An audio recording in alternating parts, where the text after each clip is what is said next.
Hey everybody, we're back for Chapter 9 of the Exiled Prince. Chapter 9 is called, Who is That Child? In the kingdom of the Medes, far to the east of Babylon, King Astyages sat on his royal throne and listened to the tale of one of his noblemen. The man was spluttering with rage. "See, sire, the marks of the whip the cowherd's son used on my son's back." His finger traced the red welts. The king frowned. "The son of a cowherd did this? Why?" The boy burst in, blustering and pouting. "It began as a game. We elected him to be king, but he gave me a job I didn't want to do, and when I refused, he whipped me." "Why did you not deal with the cowherd as befits your station as a nobleman?" the king asked the father. "You have the right to punish by death anyone you deem deserves it." "Sire, this cowherd belongs to you. I did not think it wise to touch the property of the king, howsoever much he deserves death." The king's face darkened in anger. "One of my vassals did this to the son of a nobleman? Bring this cowherd and his son to me." The cowherd entered, trembling and grasping the arm of the 10-year-old boy beside him. The boy patted his father's arm reassuringly and looked into the king's face solemnly. He did not seem to be afraid in the least. The king stared at the boy in shock. His eyes traced the firm profile, the erect, composed bearing. This boy was a copy of himself. The aura of a king surrounded him. Had not even his playmates sensed this and made obeisance to him? This child was a king. The king jabbed his finger at the boy. "Who is this child? Who is he?" "Sire," the cowherd whispered, "he is my son." "You lie," the king said with vehemence. "Who is this child?" The cowherd wilted before the king's glare. His voice dropped lower. "Sire, he is my son."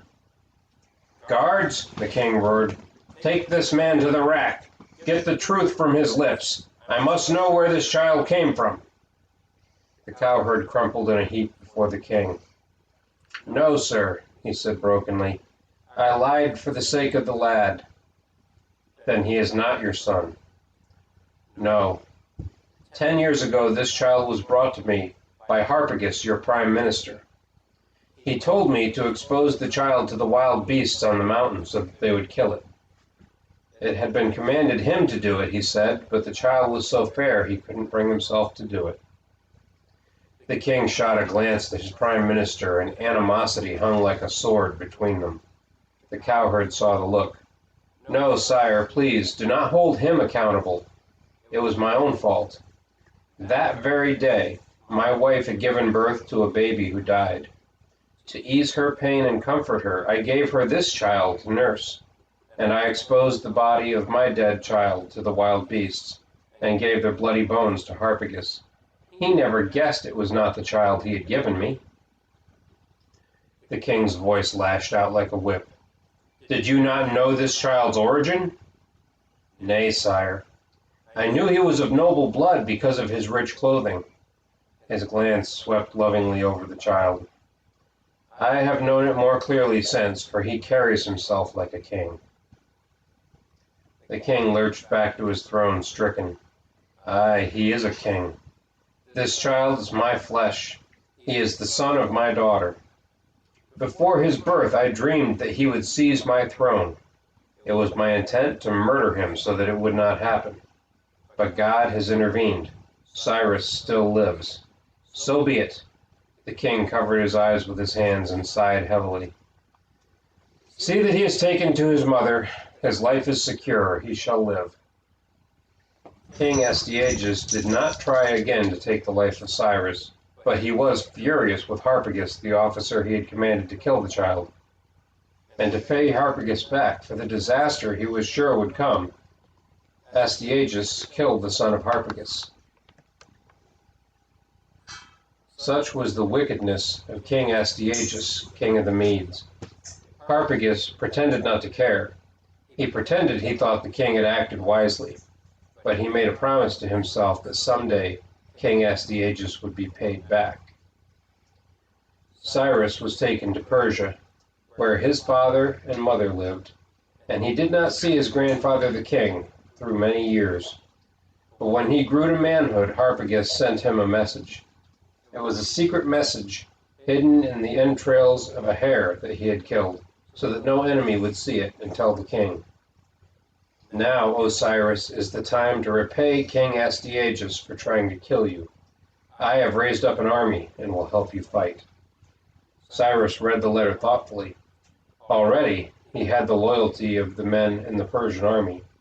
Why not accept the offer of Harpagus? He did. The two men united their forces, and they defeated the army of the Medes. King Astyages was captured. As he sat amid his chains, he remembered the dream he had dreamed so long ago. It had come true. The child had grown up to seize the throne. Surely now he faced torture and death at the hands of the man that he had so cruelly wronged. But he was mistaken. Cyrus repaid him with kindness.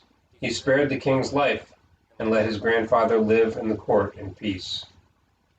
Cyrus became a mighty king. Under the leadership of Harpagus the Mede, the Persian armies stormed across the lands, defeating all their enemies. Now these two men, one a Mede and the other a Persian, turned their faces toward Babylon, that nation that was still the mightiest nation on earth. Now Belshazzar, grandson of King Nebuchadnezzar, knew the armies of the Medes and Persians marched toward Babylon, but he was not afraid. Were not the walls of Babylon so thick that 2 chariots could run abreast on top of them? Were not those walls so high that no ladder could be built that could scale them? Were not the city's granaries filled with grain? Did not the Euphrates River run through the middle of the city? So they had no fear of thirst. Let the Medes and Persians come. This Babylon could withstand a years of siege. Lock the city gates and bring forth the wine.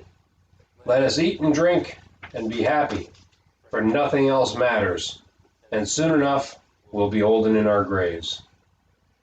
But there was something terribly important Belshazzar did not know. Oh, he could have known it. He should have known it. But he was too careless in having fun to bother with such minor things. Belshazzar didn't know that God had told Daniel plainly that the kings of the Medes and Persians would capture Babylon.